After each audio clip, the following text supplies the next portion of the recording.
All right. So hello, I'm Lauren Adler, the Chief Chocophile, and I'm here with my good friend, Emily Darchuk of Wheyward Spirits. Hi, everyone. Hey. So we're going to do a chocolate and spirits pairing today. But before we dive into it, I wanted to have Emily introduce herself and tell us all about Wheyward Spirits. Yeah, no, it's been a multi-year friendship relationship from the start, so it's great to kind of pull our two passions together. I'm the founder and maker behind Wheyward Spirit. We make more sippable and sustainable specialty spirits upcycled from whey. So instead of a traditional grain, grape, or agave, we work with sustainable dairy partners to prevent that whey from going to waste. So the other thing that's unique about our spirit is we're really intentional on our fermentation and distillation processes to create a signature flavor that's super approachable and well-rounded and retains a character true to itself. So with Wheyward Spirit, you have these really lovely oaky notes of vanilla cream and warm spice. With Wheyskey, we're actually barrel aging that Wheyward Spirit, so you're getting these toasted notes. And really, with these two bottles, you can make every cocktail under the sun. So I am so excited to be able to taste every chocolate under the sun. And yeah, really pull in the flavors of the spirit, flavors of the elements, and maybe even dive into some cocktails. Yes, yeah, that'll be fun. And have you done a chocolate and whisky or spirits pairing before? We have not. Okay, so this is a first for everybody. So I met Emily at the University of Washington Business School. They have a business plan competition every year. And a number of years ago, we met. She was, competing, and I was just blown away by, she started telling me all about whey. And maybe you can say a little bit more about whey because it's a huge byproduct of cheese production, right? Yep. So it's interesting. Like milk is super versatile, but there's also kind of with even chocolate, there's waste streams in that. So for every 10 pounds of milk, you can make 1 pound of cheese. We're left with 9 pounds of whey. Super nutritious, super high quality.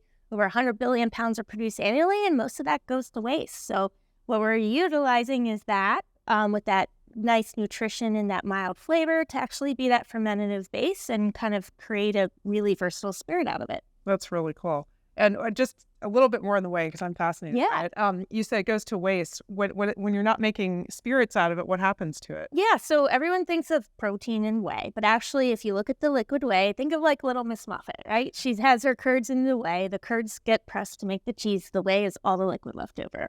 Less than 1% of that liquid is actually the protein. So even if you are thinking that whey protein powder, that's a small percentage of what's left and a small percentage of what actually gets used. So with that, like sometimes it goes down the drain, sometimes it might get spread on the field, sometimes it might get, fed back to the animals.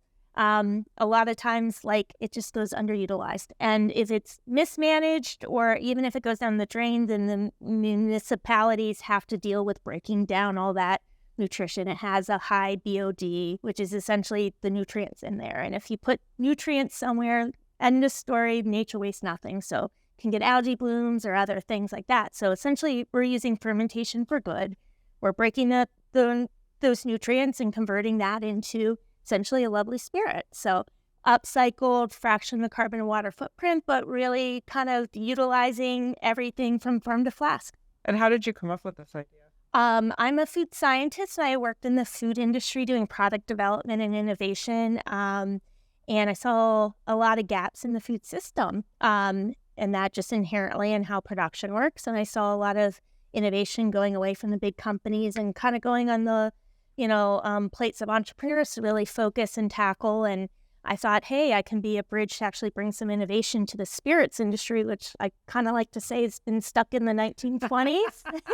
We're bringing a spirit into 2020s and beyond. And then also be a bridge for good to try to bring a sustainable solution to both spirits and dairy. So it kind of was my own little wayward path. It's like I could innovate, I could do these things, or I can try to create the type of product and company I always hope land on my desk. And it's been a wild, wayward journey, and get to meet amazing other passionate experts in their fields like you, and, do cool things and help expand the horizons of pairings and partnerships and really dive into culinary in a new, exciting way. Okay, so I have one more question about Wheyward, and then we will get to the chocolate and spirits tasting. So do tell us about your mascot. Yes, her name's Magnificent. She's a real cow. We like to say she embodies the Wheyward spirit about her. She's got that long hair, don't care, cattle-tude, badass bovine element for her. She's a different type of cow, a different type of spirit, and really she just embodies a lot, that boldness and female origin aspect that goes into a lot of little elements of our company. So she's proudly on every bottle. And, we like to also work with a lot of ag groups and even the Highland Cow, Association of America and that to, connect people to products and animals and just agriculture as a whole. All right. Without further ado, let's get to the spirits and chocolate. So where would you start? Would you start with, and you just call this a spirit, right? So we like to say the name Wheyward Spirit's multifaceted. It explains not only what we make, but why we make it. We're transparently a whey spirit. So what we're classified is within all the classifications is actually called a distilled specialty spirit.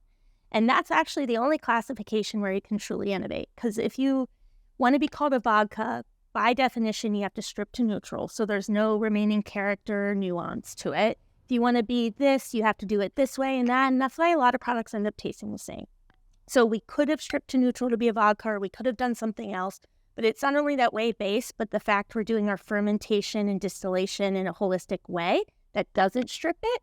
It's more akin to how you would make like a Blanco tequila or other type of simple spirit. We're just not using agave, we're using our whey. So with that element, this is kind of what we started with, won some of the top awards with it, that character, that nuance, that versatility to use in place of any clear spirit.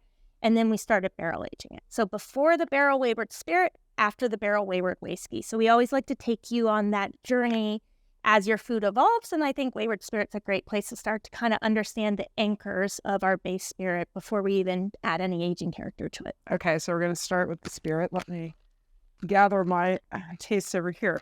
So let's see. We have a lot of different chocolates to try. Now, normally when I'm doing a chocolate tasting, I start with the plain single origin chocolate and then move my way to the inclusions. But I know that when we're doing a pairing, sometimes you got to mix it up because of the item you're pairing it with. So I'm curious, would you start with this one when you're pairing it? Yeah, I would too. I mean, I like to kind of, when we do a tasting or walking through, go use all five senses, like the nose, the eyes, the viscosity, all of those elements. Because sometimes, at least for me, when I'm trying to do cocktail development or pairing with food, it's like one of those senses might inspire a pairing into something else with it. So that's kind of how we walk through and really take the time to just, I'm excited for this chocolate. It's a new tasting experience. So there's going to be different elements that pop up. So what are some of the flavors you think we should try with this or that might go well with it? Yeah. If you have a sense, knowing that we haven't done this before. Totally. So what we like to say, elements of Wheyward are a little bit of oaky vanilla, a little bit of warm spice. You're going to get those naturally occurring lactones, and then a really velvety kind of smooth finish. So it works really well to round out bitter and acid, we find, because it is so smooth and nice. We can use it in place of a vodka, gin, tequila, rum by leaning into either the lactones that go kind of the coconut, which go towards the rum, or the warm spice, which kind of go gin, or even some of that earthy minerality that you're going to get off of a tequila. We can kind of lean in with it. So I think... So based on that, let's go ahead and just try starting with the dark chocolate, a plain single origin dark chocolate. We may not taste all of these, but I brought a selection so that we have lots to choose from. And I think part of the fun for us is trying this like all minute with you. Totally. So I'm thinking let's try this Peru and then... do you want to do a white and a dark at the same time? Or how do you typically... Well, normally we could, like, get me out of my comfort zone. Normally, I start with the dark and I save the white till last because dark chocolate is going to be a lot less sweet, right? But with that said, when we're doing pairings, you kind of throw the rules out the window. So we could certainly try both and see what we think and then go from there. I'm thinking if we're going to try a white chocolate with this, I'd start with this one from Latitude Craft Chocolate, which is a chocolate maker in Uganda.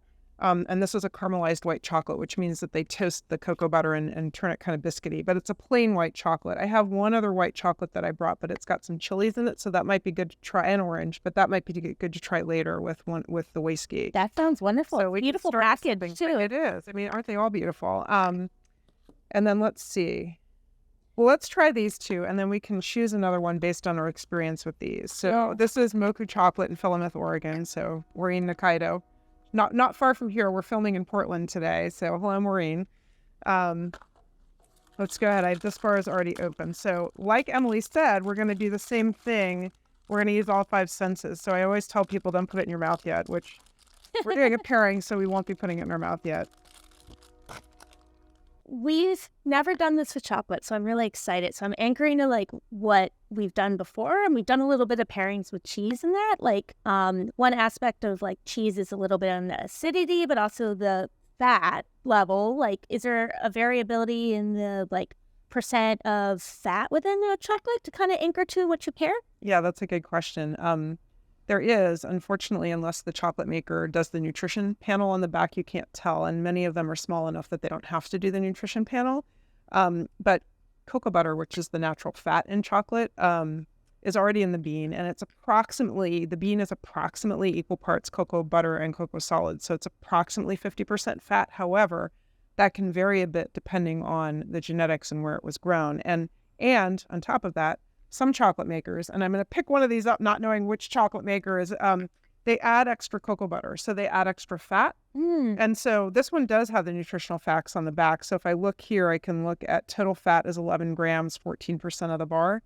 And we'll see if we can find another one here that's got nutritional facts. And they are adding extra cocoa butter. So how do I know that? If I look at the ingredients, it says cocoa mass, organic cane sugar, and cocoa butter. So if they list cocoa butter as an ingredient, it means they're adding extra cocoa butter, which is extra fat. So this one has extra fat added, and we know, you probably can't see this, but it has the nutrition facts. So we can tell that there are 11 grams of fat in this, which is 14% of the bar. Let me see if I can find, okay. And then Conexion here from Ecuador also has nutrition facts on the back.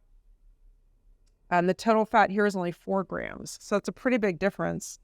And this one is an inclusion bar, so it has some other ingredients, but it's got cacao mass, cane sugar, and cocoa butter. So they too are adding cocoa butter, but not as much as is being added there. So, but like I said, many of these bars, like you'll see a lot of these are small artisans, and most of them, it's rare that they have the nutrition facts on there, or have it than I expected. But so it's really hard to know. And then the white chocolate that we're going to try in a minute is just the fat with sugar and milk in it. So all the cocoa solids are taken out. So the fat, this one actually does have nutrition facts. This has 18 grams of fat.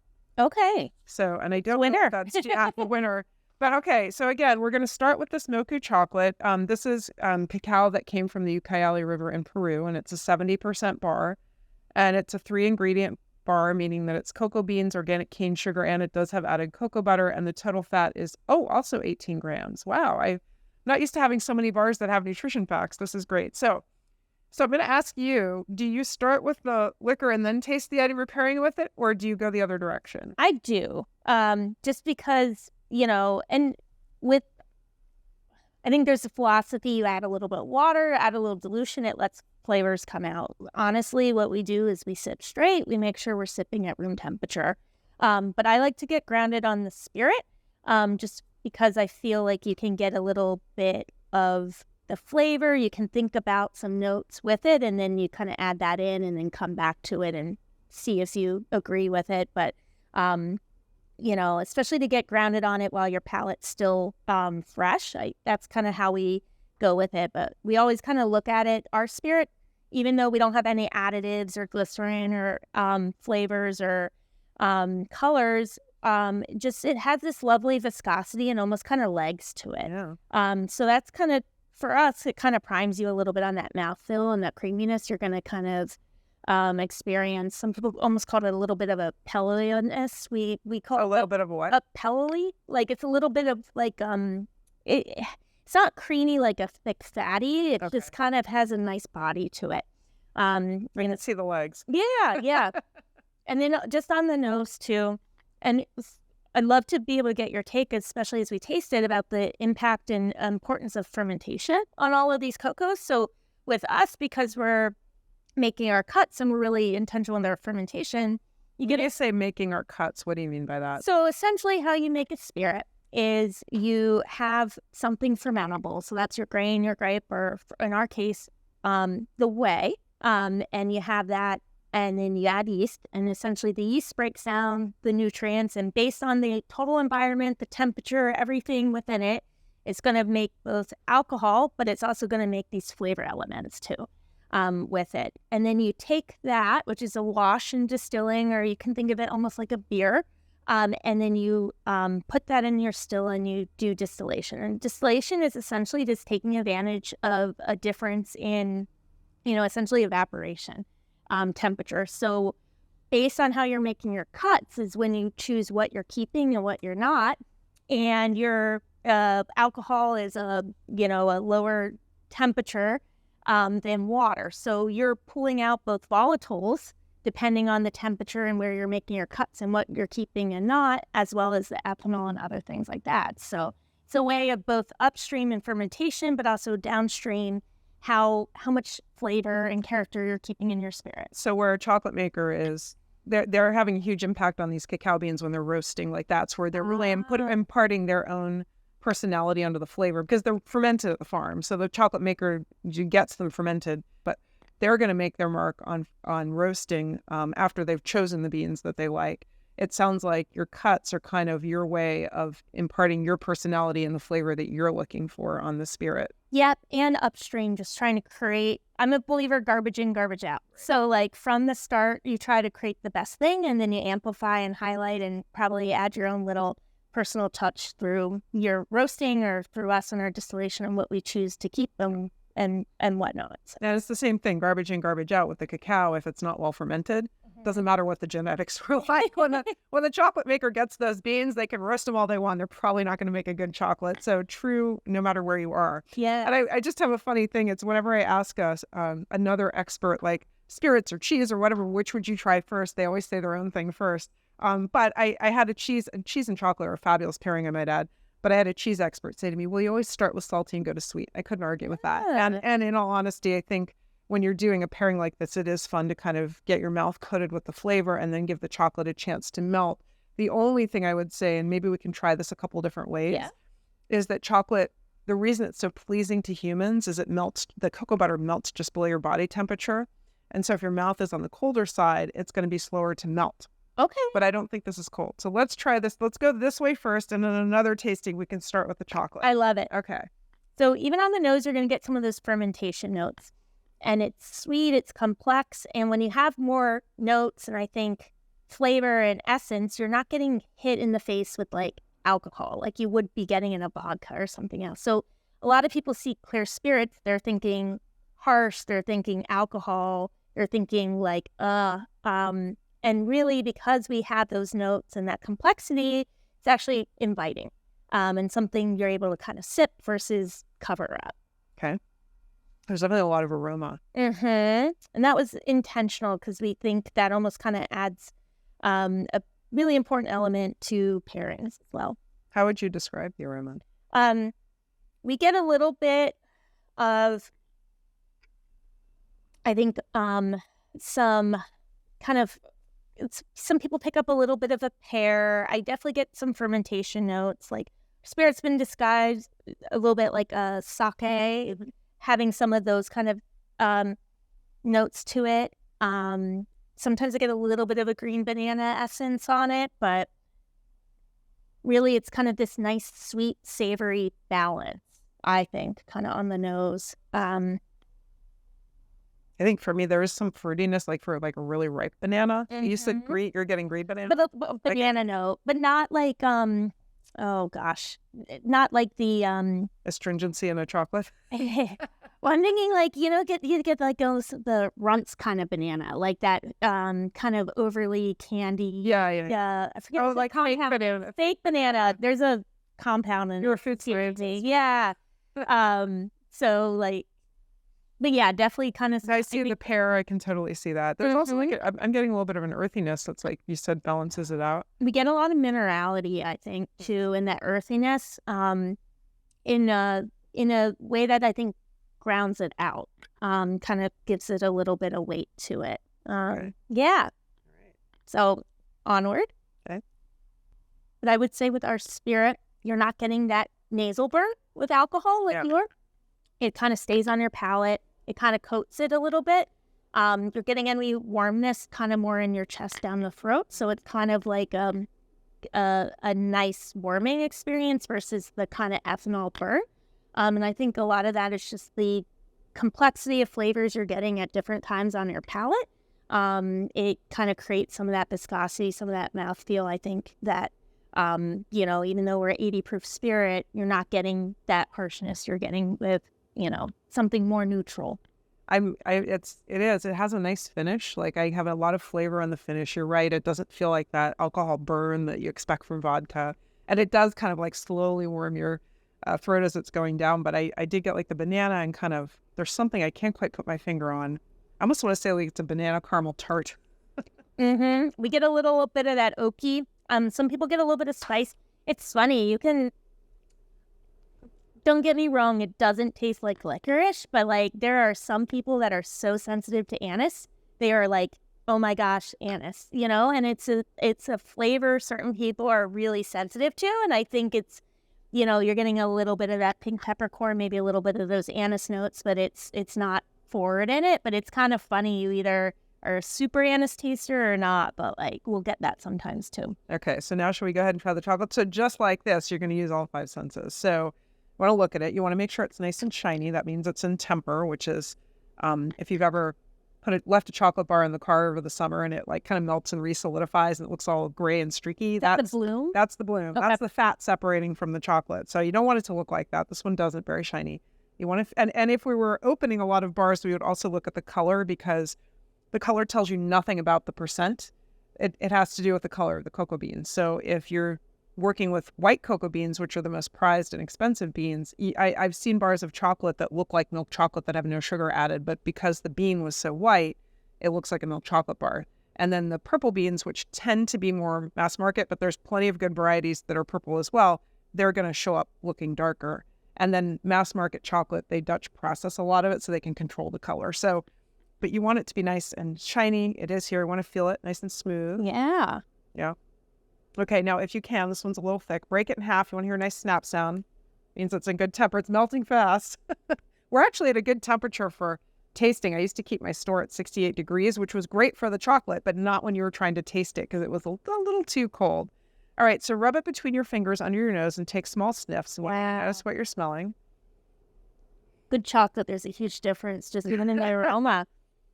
And then when you're ready, go ahead and put it in your mouth. You can take 1 or 2 chews, but then stop chewing and let it melt. The cocoa butter, the fat and chocolate that we were talking about earlier, it's what disperses the flavor in your mouth, and it melts just below your body temperature. So if you chew, you're not going to get any flavor, and you're going to eat a lot more. So, when you mentioned color, is that from roasting too, or is that a variety of the bean that gives the color? It's mostly a variety of the bean, but I don't know. The roasting might, if they're doing a heavy roast, it could impact it, but it's mostly the variety of the bean. And when you get like a variety from a country, is there multiple types of beans you're also getting there, or is it mainly one grows in one place and that's what? That depends.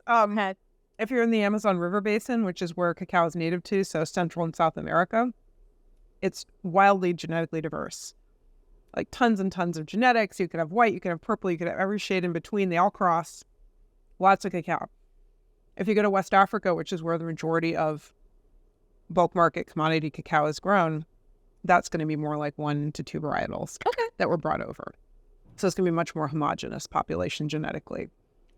So interesting. And this one's coming from Peru, like cacao.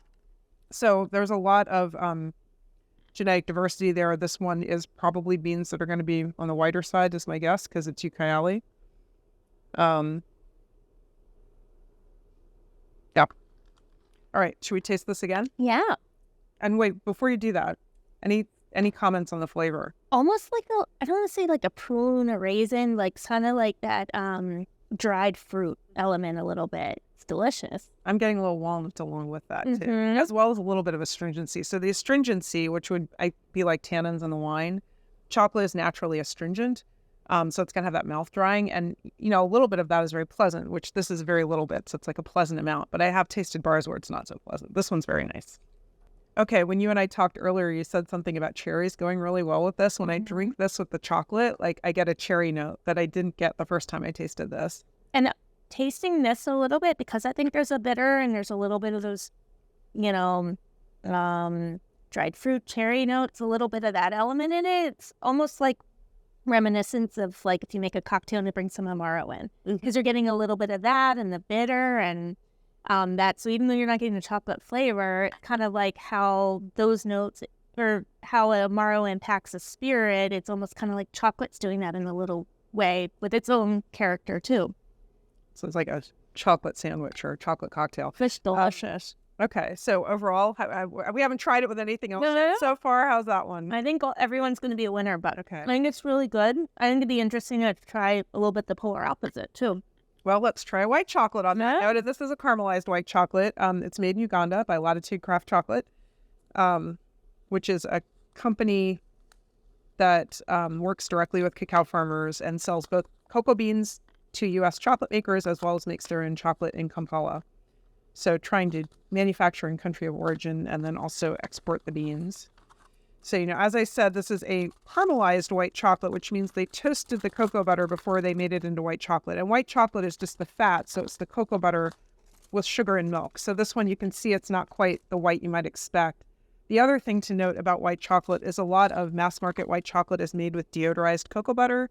So they take all the flavor out and it's just kind of a sweet confectionery. Whereas a lot of the craft makers, if they're doing white chocolate, which many of them don't do, they use non-deodorized. So it still has the flavor in it. So it'll often taste more chocolatey than white chocolate that you probably grew up with. All right, so let's try this. Emily? Thank you. The color is beautiful. It is. So I take another sip of this first, or? Okay. And you know what to do this time. So Yeah. And it's melting very quickly. Do you get bloom on a white chocolate? It could, yeah. It might be harder to see it, but it would be there. Mm-hmm. A little bit of a honey note to it. Yeah. I wouldn't call it a funk, but the honey earthiness. It's like buckwheat honey, which is about as funky as you get. I love buckwheat honey, but actually, I'm glad you said that because I'm like, how is this a flavor I can never quite put my finger on? You said honey. I'm like, yes, honey. I'm like, oh, buckwheat honey for me anyway. Mm-hmm. But it's a reminder that everybody's taste memory is different, right? So what you taste may be very different than what I taste. I taste buckwheat honey. No, I think you're spot on with it. I think it's interesting. I'm so used to white chocolate being kind of cloying. Mm-hmm. And this is, I wouldn't say even sweet at all. Like I would not classify this as a very sweet chocolate. Like there's definitely dessert sweet notes, like, but not like sweet on your palate. It's definitely got that earthy funk of the buckwheat. Yes. It's okay. Mm-hmm. There's not enough going on. No. So I would say this pairing, and this is why it's so much fun. I know when I've worked with other experts, like a cheese expert, and you did this with me as well, you'll describe kind of the flavor profiles, and then I pick chocolates out and we do a tasting. And sometimes we get them right and sometimes we don't. And that's part of the fun of doing any kind of pairing like this. And you can do it with your friends and family. It's just get a group of things you want to pair and try it out. Not all of them are going to work, but that's part of the fun and the experience. So I would say this one's okay, but should we move to this one and try it with that, or should we come back to that later? I think let's explore a little bit. We'll explore a little bit. And we have a cocktail on our website that actually uses a cocoa butter syrup. Oh. But it's paired with yuzu. So I think it needs a little bit of that acid to really kind of balance out maybe that. Oh, with yuzu. Okay, got it. It's like it's yuzu sour, but it also has a white chocolate syrup with it. Oh, wow. I think it needs that citrus to almost kind of pull everything together. Okay. Yeah. All right, let's see. So you said, let me just see, what else are we going to try here? Let's try another origin. Let's try this one. I love this package. Like the coolest. So this is by Luisa Abrams. She's a chocolate maker in Brazil, and she works with farmers who are harvesting wild cacao on different Amazon tributaries. So this is from the Jura River. If I may not be pronouncing it right, forgive me. But it says on here, fighting to preserve wild cacao and biodiversity in the Brazilian Amazon. So I think it's wild Jurua, but don't co- Oh, and we even have a beautiful map. Love it. The packaging's beautiful, right? So you can see where the river is in Brazil. And it says this is a chocolate bar made from the extremely rare cacao found only along the Jurua River, located in the remote upper Amazon rainforest. All right. So here we go. I admittedly have tried this one. I'll let you break off a piece for yourself there. I feel these molds and themselves are a work of art. I know, right? The packaging, the molds, everything's a work of art. I know that the thing, though, is it can be a little overwhelming when you're standing in the supermarket looking, or maybe not the supermarket, your local specialty food store looking at these bars. I know the packaging can be a little overwhelming. That's a conversation for another day. Happy to walk you through that another time. All right, so I'm doing the steps. that's right. I'm going to take a sip first. I like this because I'm sort of using this also as a palate cleanser. It is. Well, that's kind of Normally we would use water, but I'm like, okay, we have liquor today. even better. That's kind of why I asked on the fatty note. It's like the more kind of fatty the cheese, we find like this cuts through it nicely, kind of thing. With it, but I think there's so much complexity to build in. This is fun. Okay.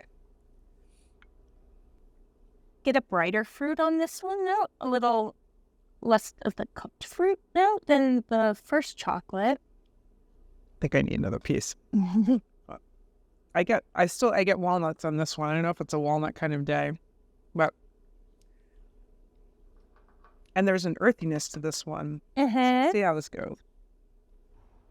It's like a little bit more of a brightness, I think, in this one compared to the others. I almost feel like for me, there's an earthiness, and maybe it's because I have so much of this on my palate now that kind of is similar. Oh, between the two? Yeah. I think it goes very nicely. They have a linger, but they're both light a little bit on the palate.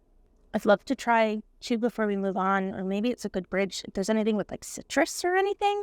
We could do the white with spice and citrus, or actually we could do this dark. one? This one, oh, these both.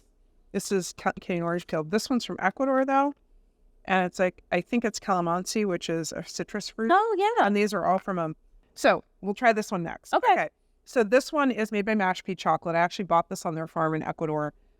They have really cool regenerative agroforestry, and so everything in their bars is grown on their property.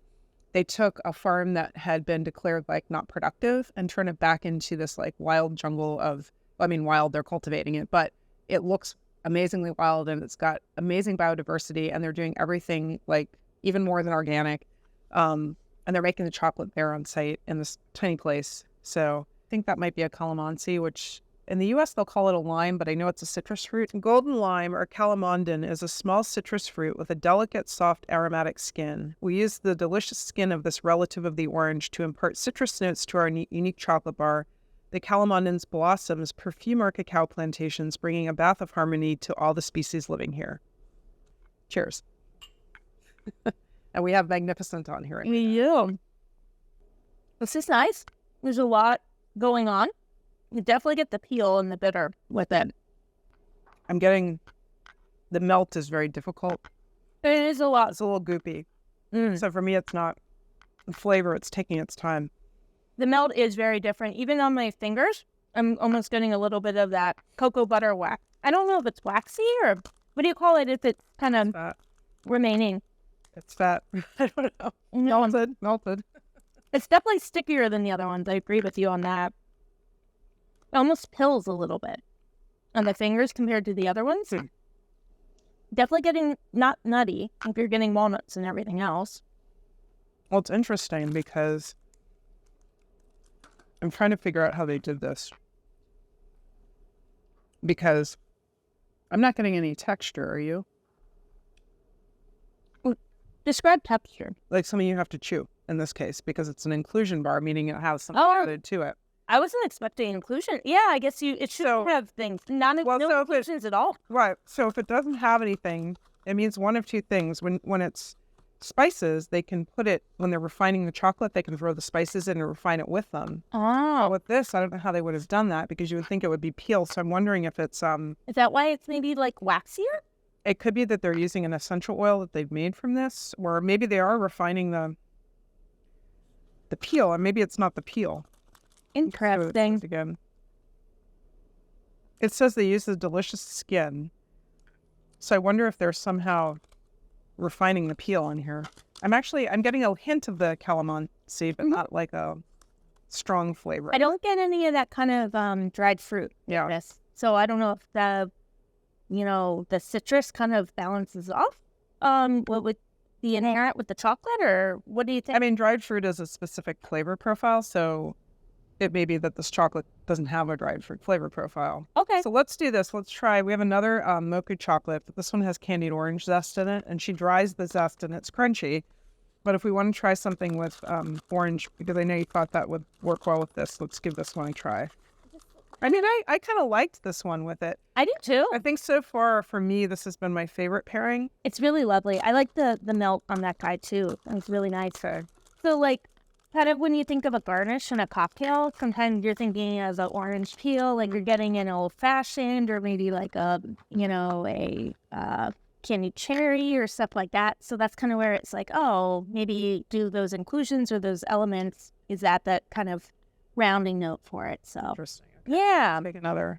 Is that a candied orange peel? And it's in Madagascar single origin chocolate. So Madagascar often has red fruit and citrus notes. Mm-hmm. So the chocolate already kind of has that flavor profile. And then she's candying orange zest and putting it in here. I think it's delicious. I think it goes nicely with it. I really do too. I think both of those notes, they seem very authentic to the chocolate. So I think that first one with the notes and that, like, it works. They're very different, but they're both complementary. Well, and this one she's using Peru, and this one she's using Madagascar. Maker. It's the same maker, but different origins, right? Interesting. Yeah, she actually, it's rare that a maker starts up and wins awards immediately, and she did. And well done. Rightfully so. Well done, Yeah. Maureen. So we like these two so far with the pairings. I mean, I brought all chocolates that I like. It's just this is one of those situations where you don't know what's going to work, right? So that's why we're trying this. So I think we'll put these back here. But why don't I do this? Those are my two leading favorites. You might have different favorites. Do you kind of find a good chocolate kind of goes with a little bit of everything? Like there's a couple just on, just inherently a nice expression of a chocolate works universally? No. So my favorite story is I was with this wonderful cheesemonger, Alison Lieber. She passed away a few years ago. But we were doing a cheese and chocolate pairing, and the two of us got together ahead of time, and she brought all these cheeses and described them, and I started pulling out chocolate samples, and we were sitting there tasting them, and she brought a smoked Gouda. Now, I don't like anything smoked, but she said to me it's one of the only Goudas in the country where they're not adding liquid smoke, they're actually smoking it. So I tasted this Gouda by itself, and I thought, oh, this is fabulous. I cannot tell this thing has been smoked. And we're trying it with all these chocolates, and it's lovely. And then I go try it with a Madagascar chocolate, Valrhona Mangiare. It's this very, red citrus, chocolate-covered cherry flavor to it, right? Because it's Madagascar, and I go to taste it with the cheese, and I'm like, oh boy, can I taste the smoke? So it was a perfect example of, it was a really interesting pairing. Didn't like it. But it brought out this flavor in the cheese that none of the other chocolates had brought out, and that I couldn't taste in the cheese by itself. So, I always love that example because it's a great, it is a great example of, how a pairing can really change the total flavor, and that can be a good thing or not a good thing. Totally. Yeah. All right. So what should we try next? And when do we? I think let's move on to the wheyskey and then we're at least grounded on both. Okay. That. So the difference is this has now been aged in a barrel. Yes. So by being a specialty spirit, I don't know if there's. So within spirits and a lot of food and bev, there's a thing called the CFR, which is Code of Federal Regulations that says to call this, you have to do X, Y, and Z. And I'm curious at what the world of chocolate. It's true in chocolate too. So with that, really the only place to innovate is as a distilled specialty spirit. So we like to see that as our creative runway to make all of our decisions based on flavor and impact. So us barrel aging our Wheyward Spirit compared to a whiskey or a bourbon that has these special nuances on how long and this and that, we're actually focusing on using the aging to amplify and highlight and bring out these nice approachable notes. So it kind of gives a little bit of a creative freedom, and then also we're able to do some kind of sustainable things that aren't the norm in the industry. So, you'll hear people be like, oh, I bought a barrel from this thing or this thing, and we're really big on not imparting or covering up. So what we do is we'll buy barrels, but we actually do a process called recoupering. So we shave out the inside. So when we then do aging, it's not like we're having to cut down trees and get new barrels each time. What we're doing is kind of being able to find a way to repurpose, but still get that purity of the wood on our spirit and having some of that oakiness come through. So you're going to get different notes than you typically would, but it gives us a little creativity and a freedom to actually own our flavor in that. So If you think of the notes you had in Wheyward Spirit, you're going to add a little bit of toasty element to it. So we get a little bit of chocolate-covered espresso bean is sometimes what we hear. Some more gourmand notes, toasted toffee. So I'm really excited to hear from your palate and your expertise in chocolate if you pull any of that out just within our spirit. It's interesting. I know earlier you were mentioning anise, and I thought, okay, I guess if somebody said to me there might be an anise note, I'd think, oh, maybe a hint. And it's not, I tasted a little bit more in here, but only because I think the power of suggestion, right? Mm-hmm. So it's a hint of that. I'm getting like maybe some more brown spice kind of, or warm spice. Oh, definitely a toasty note. We're really big on not over oaking, because if you over oak, you start to get that leather, you start to get overpowering with it.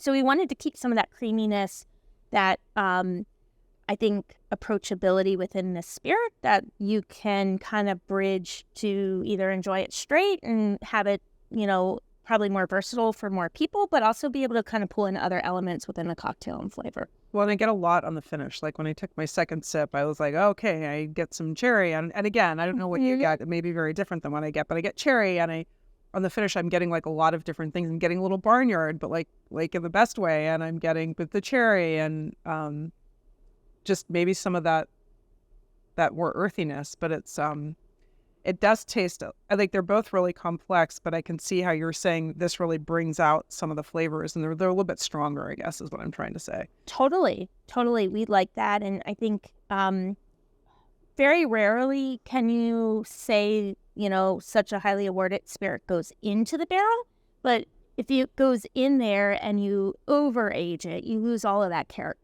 So it's really that balance of adding the elements of wood to it without taking away all of its original character. Because if you leave anything in a barrel too long, or if you over roast something, right, it just tastes like that. Okay. So what should we try with this? Yeah. We have banana, cinnamon, and clove. We have the white one that has the chilies and the orange. We have a dark chocolate with cherries. We have some confections that came from the Southwest Chocolate and Coffee Fest from a Southwest chocolate maker. And so they're doing prickly pear caramel, Sonoran sea salt caramel, cocoa nib horchata, and pomegranate hibiscus caramel. Wow. I might need a knife for that. That's good. And then we have a Bolivia wild forest bar. This is a higher percent. It's a very nice bean, but it's a higher percent. We haven't tried a higher percent. I feel. And then we have this one, which has Ecuador, but it's got bee pollen and like some other herbs. I'm curious a little bit on the banana and the cherry. Okay. That being said, like as a consumer, I would totally shop with my eyes and kind of go after. I don't know how people tend to try, but I think these notes will go really nicely. And tasting this after that, I think that first one would also go nicely with these. But we'll start here and explore. So this is by Argan Cove. They're a chocolate maker in Nicaragua. So they make the chocolate, they grow the cacao. They also work with local farmers, and then they've got banana, cinnamon, and clove. Added to this one. This one's got pieces, so I have to make sure we each get a piece that has banana on it, which I can't. They're on the back, so. Oh, wow. See if you get a piece with banana. Yeah. Okay, good. Looks like they're evenly spaced. That's always a good thing. Nothing like getting an inclusion bar where the inclusions are not evenly spaced. That's chewy. Yeah, that's the banana. Oh, wow. Yeah, so you have permission to chew. There is like, when I smell this, it reminds me of agave and tequila a little bit more than that one. Mm-hmm. And our approach to aging is going to be more like you're seeing with a reposado into an añejo, because it's not, it's still keeping the character of the originating spirit, fully covering it up. But it's so smooth, and like you said, it doesn't get that alcohol burn, and it's just it's like so pleasant. I personally love this.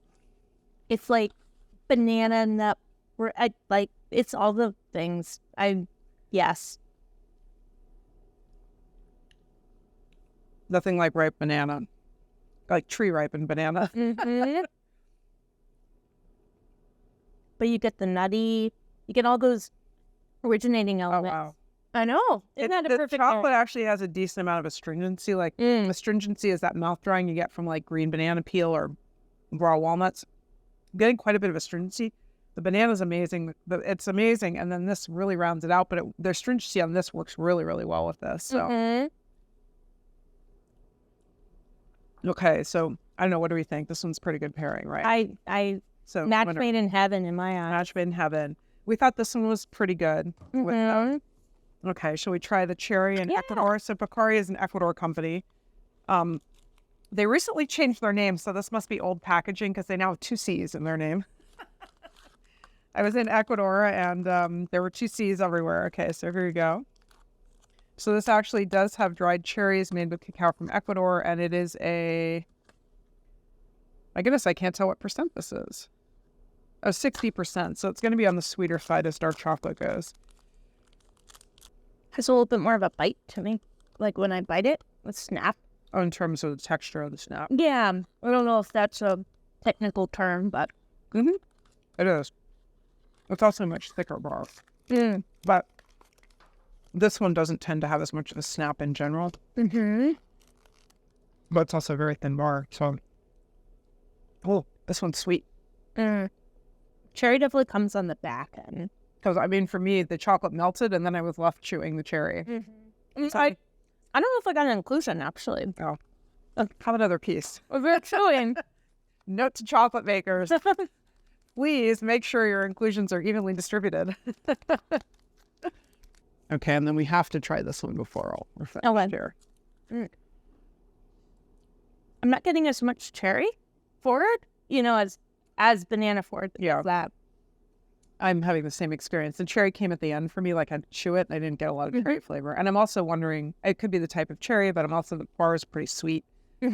Although the cherry's left, and that's okay. That pairing didn't really do much for me. I don't know. Well, it's a lovely chocolate, but I think I almost get a little bit more of that kind of dried fruit, maybe almost cherry-esque, even on that first one we had. Yeah. I mean, that's the thing. You can love a chocolate, but it doesn't mean it's going to pair well with something. So, All right. So do you want to try this white chocolate with a lot of spices? We could also try another dark first. You drive. You're the expert at this. Let's try one more dark and then we'll finish with the white. Sounds great. Okay. All right. So let's try this one. So this is by Fruition Chocolate. They're a small batch maker in Spokane, New York. And they're using wild Bolivian cacao. So the wild cacao are small pods with tiny beans, and so they're hard to work with. But when chocolate makers know what they're doing and do a good job, it can be a really lovely, flavorful bean. So if you were trying to get into chocolate as an artisan maker, how are you picking your beans? How how hands-on is it? Do you use brokers? Like, what does that journey look like? That's a really good question. When I got into this business, it was 2008. There were 5 American craft chocolate makers. Wow. Now there's like hundreds, probably approaching maybe 4 digits. I don't know. But there wasn't a lot of options then. Now there are. So one of the things I love about the craft chocolate industry is most of the makers really want to help support cacao farmers in producing quality and paying them more and trying to source as directly as possible, because the big commodity supply chains, there's many, many middlemen and the farmers tend not to get very much money. And so there are a couple of companies that set up as cacao bean brokers. So there's Meridian Cacao, there's Uncommon Cacao, which is a B corporation that's like got an amazing story. And then there's Cacao Latitude. So these are companies that specifically work more directly with cacao farmers, producing quality beans. So they're getting good genetics that have been well fermented. They work with the farmers on the process, in many cases of fermentation. And then they're willing to sell 1 sack of cacao to a small batch chocolate maker, which before this movement started around craft chocolate, that really wasn't an option. So I had a friend, Colin Gasco, who was one of the early craft chocolate makers making rogue chocolate. He's no longer in business, but he would go down to Peru and try to have to negotiate with a farmer and then take a huge quantity of cacao. And he's a small batch maker and that's really hard to do. But so now there are options where they can source in smaller batches and source more directly from farmers and be able to tell the farmer's story, go down to origin, visit the farmers, and know that it's going to be well-fermented quality cacao. So, all right. So let's see. We're trying this one again, Fruition, Bolivia. And where was the first origin? The first one we tried was Peru. And then we did the other mocha one was Madagascar with orange peel. And then we've had wild Brazil, Nicaragua, Ecuador. And this is actually made in Ecuador. A lot of them are.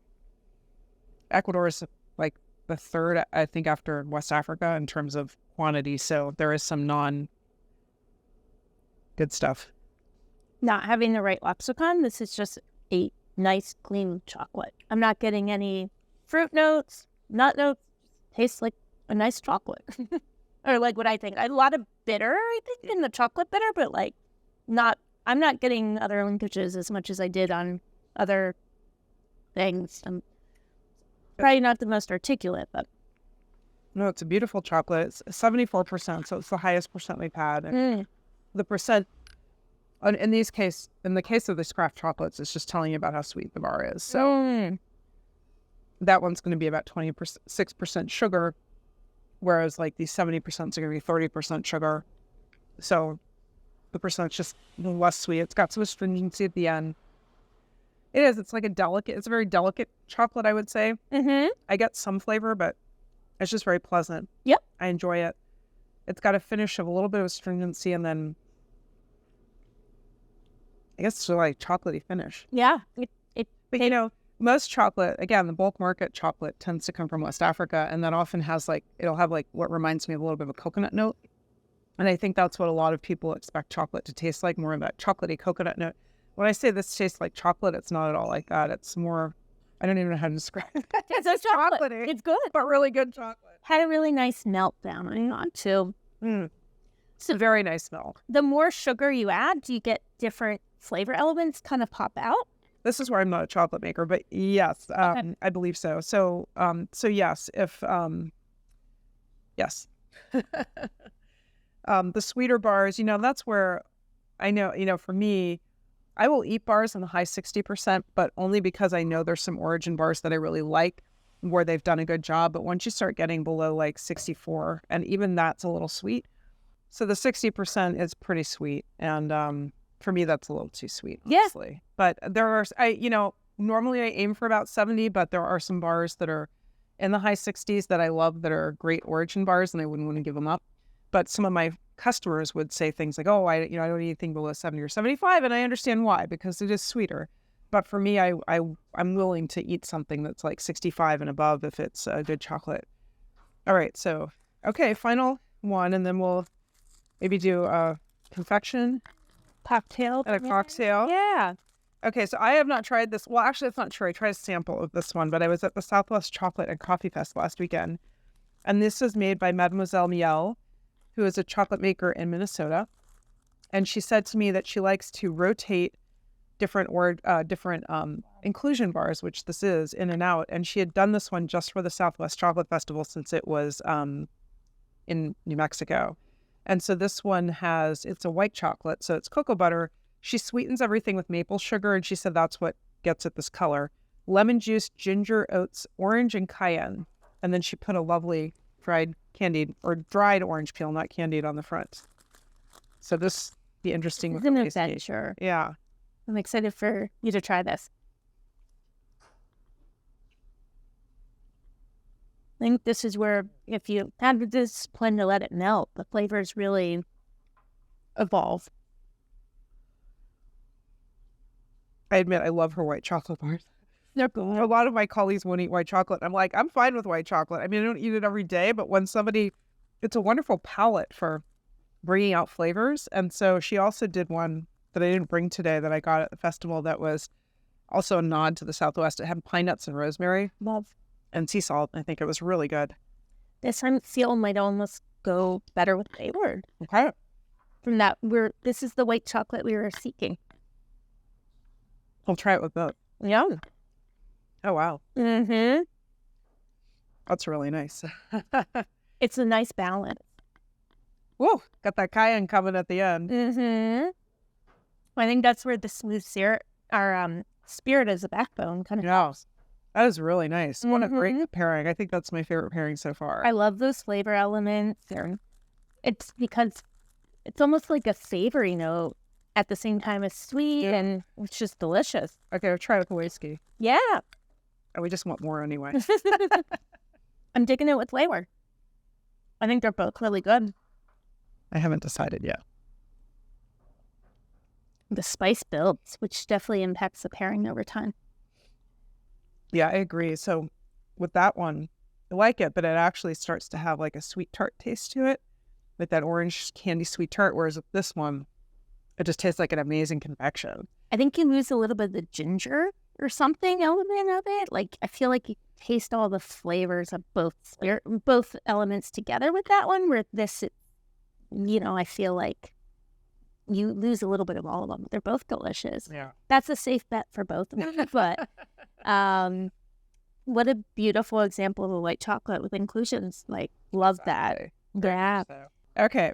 So we have these bonbons. They're by Monsoon Chocolate, who is, I believe, in New Mexico or Arizona. Another beautiful package. They're in Tucson, Arizona, but they were at the Southwest Chocolate and Coffee Fest, because it's not too far of a drive from Arizona to Albuquerque.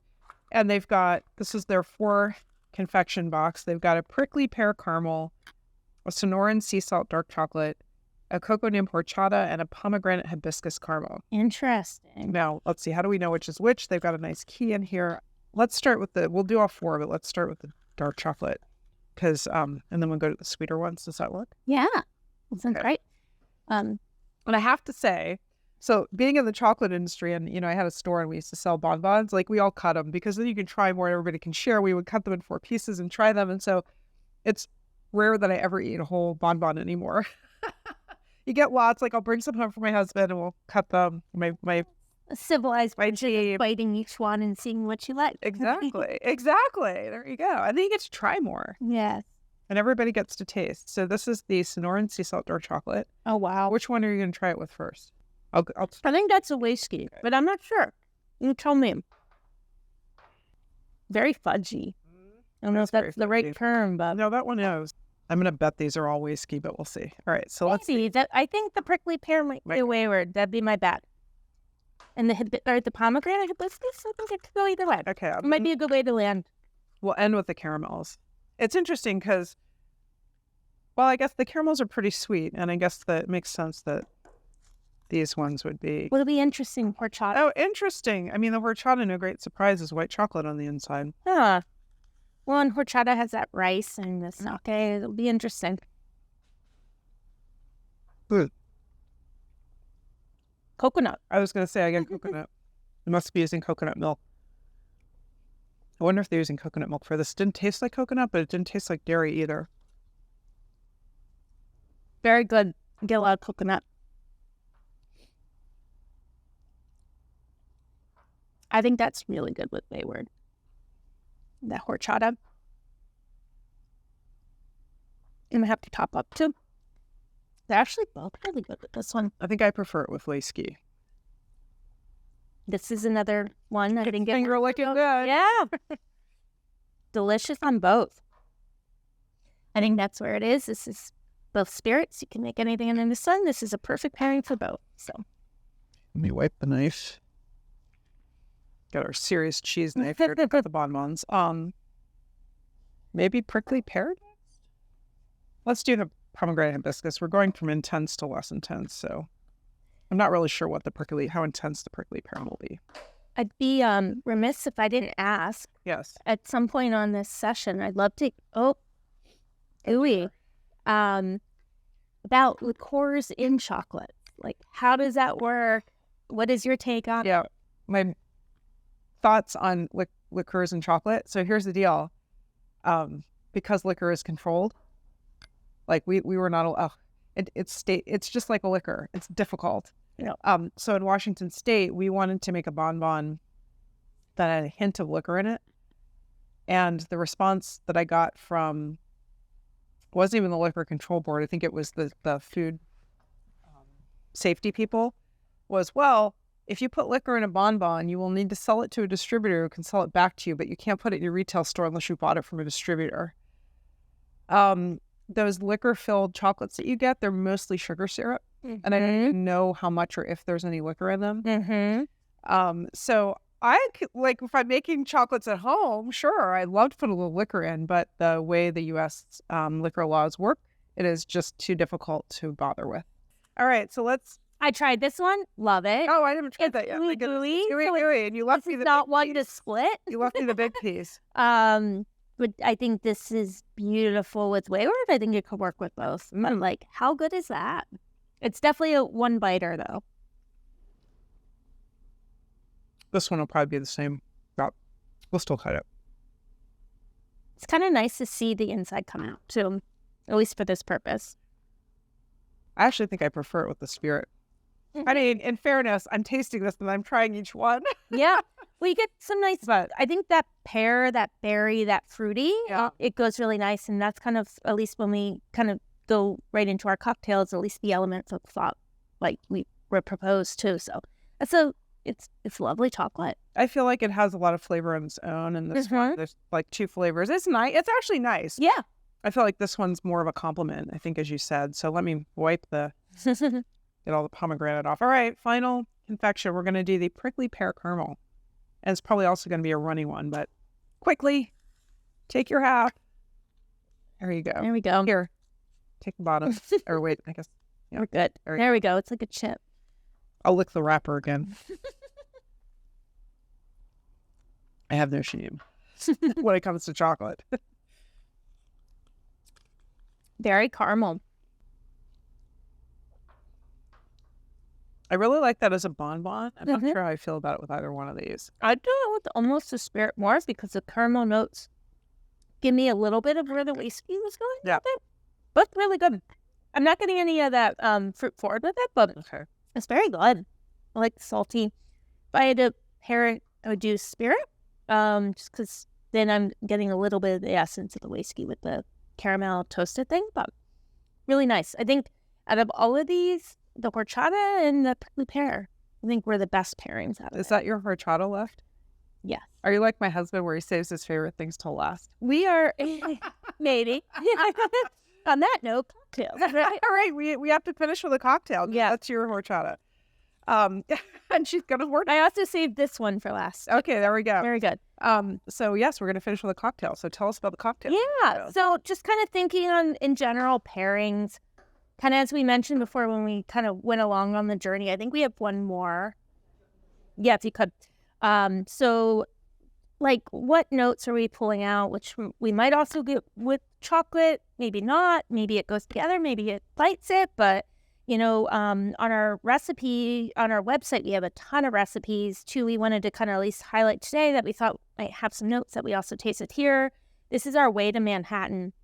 And because, you know, we're not a traditional whiskey, bourbon, rye, we really kind of deconstruct our recipes a little bit to focus on the flavor, still give, you know, the essence of a cocktail, but really kind of think about each note that's coming across and, you know, give our interpretation of it. So one element that's unique on this, and I think kind of inspired us with some of our tastings, is we actually use, instead of Angostura bitters, black walnut bitters with it.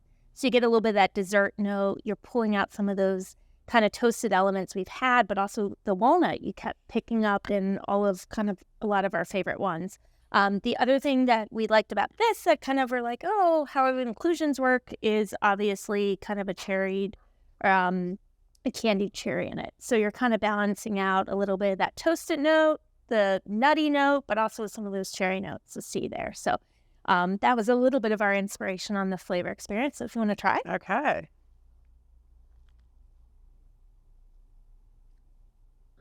You're a Manhattan lover. I love Manhattans. Yes. When I was given a choice, I said, let's do the Manhattan-like cocktail. It was very lovely. Yeah. And I love, again, it doesn't have the alcohol burn. Like, it's so pleasant. You can taste the flavors. Trust me, there's plenty of alcohol in these after doing this tasting for like an hour plus.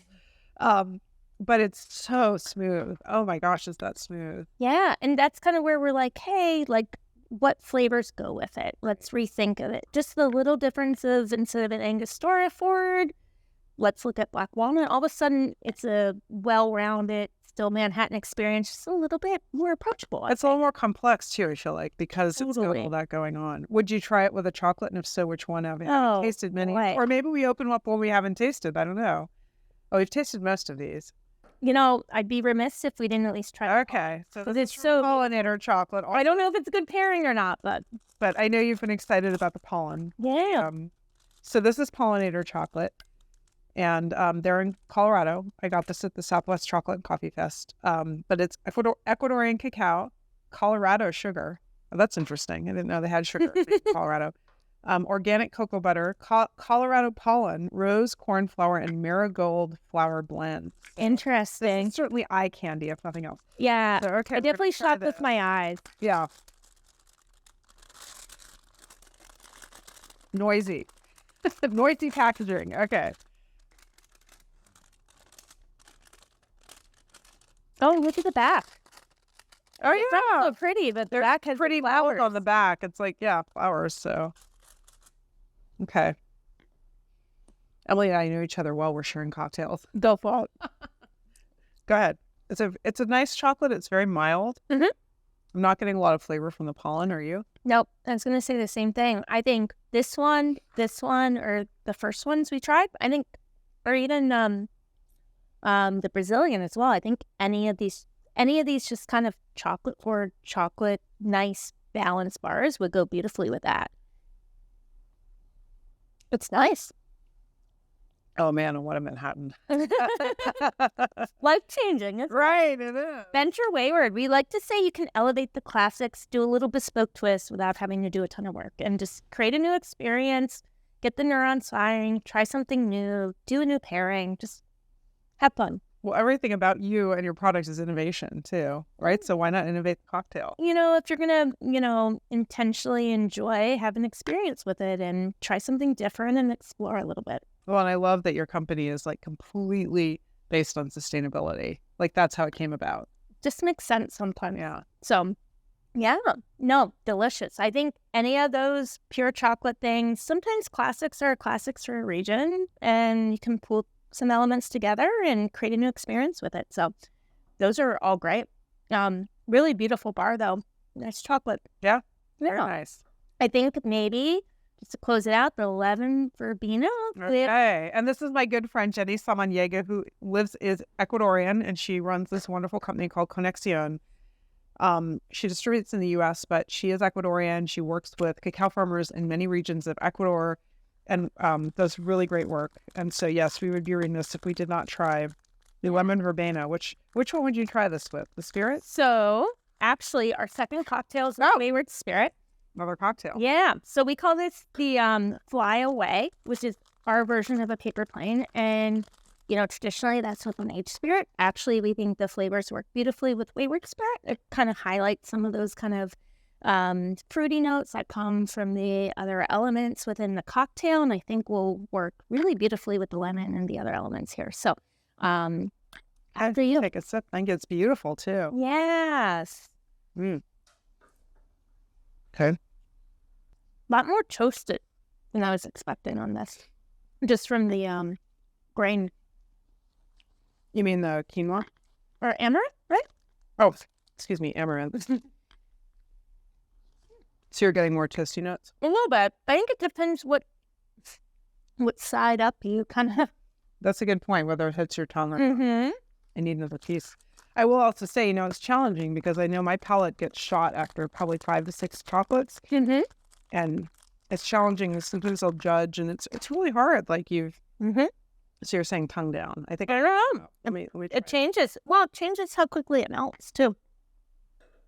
It's not too chocolate heavy. I think the other elements keep it light, and I think that works well with a fruity treat. Well, in Ecuador, which we have quite a few Ecuador today, we have this one. We have Cacao, also an Ecuador company, and then we have Pollinator, who's using Ecuadorian cacao. They're known for sort of more floral and delicate chocolate. So when a customer comes to me and says, I don't like their chocolate, the 2 origins I will usually have them try is either Madagascar, Ecuador. Madagascar because it tends to be very cherry and red fruit, and like it's this bright, happy thing. And Ecuador because it's not as bitter, it's often floral, and it's just very approachable. So it doesn't have the bitterness. Like I was a milk chocolate eater most of my life until I got into this business. And now I eat mostly dark chocolate. I still like my milk and my white, but I never thought I'd say that because I didn't like the bitterness. Like I don't like things that are really bitter. And what I realized is when you have chocolate made with fine flavored cacao, it doesn't have to be bitter. Mm-hmm. But particularly Ecuador is very light and floral. And then Madagascar is very cherry and citrusy. And so Ecuador is a very approachable chocolate. Oh, yeah. I think that works beautifully with a fruity drink. One chocolate I've always found myself loving is like chocolate from Trinidad. Oh, interesting. I don't know if you have any notes that come from there, but like I've had some really beautiful chocolates from there. Okay. Do you remember what makers or? I think a place called Cocoa Bell, Okay. something like that. Like I had a couple kind of chocolates, truffles, things brought back, and I was just like, whoa.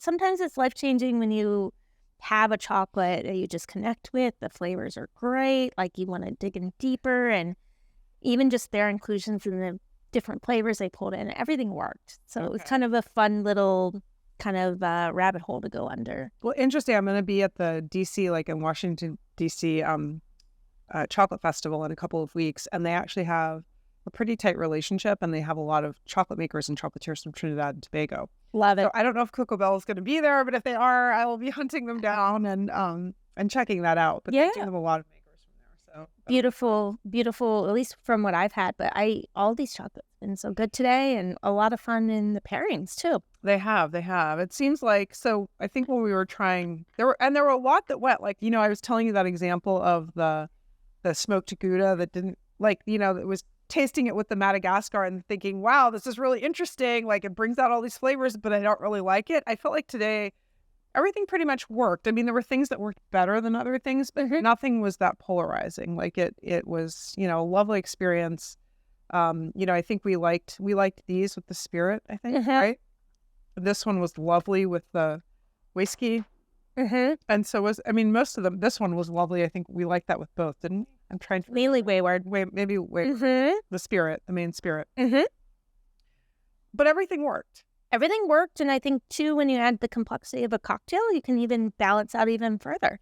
And lots of inspiration to kind of go forward and maybe even pull some chocolate elements into our cocktails more. I want to know what chocolate cocktail you're going to do next. Yeah. Keep you posted. Totally. Well, if anyone wants to kind of follow us and join our herd, you can go to our website. We send out cocktail recipes every month and obviously share great things and fun stuff we're doing. And that's at wheywardspirit.com. You can also order bottles to your door and play around with a lot of these tastings. Like, if anyone wants to buy any of these chocolates, where do you recommend, or how do you find makers? There's lots of places online. I recommend going to the makers' websites. Most of these makers sell in the U.S. directly or through someone, but the best way to help them is go directly to their website and buy from them directly. And what are your social handles? Wheyward Spirit on Instagram, and the Wheyward Spirit on Facebook. And then again, too, if you join the herd, sends out a ton of information, a lot of cocktail recipes, and we're going to be incorporating even more chocolate into that. All right. I look forward to that. So until next time, I'm at Chief Chocophile, Lauren Adler, and Emily Darchuk of Wheyward Spirits. Thank you guys so much. It's Cheers. really fun sharing Wheyward Spirits and chocolate with you. Cool. Cheers.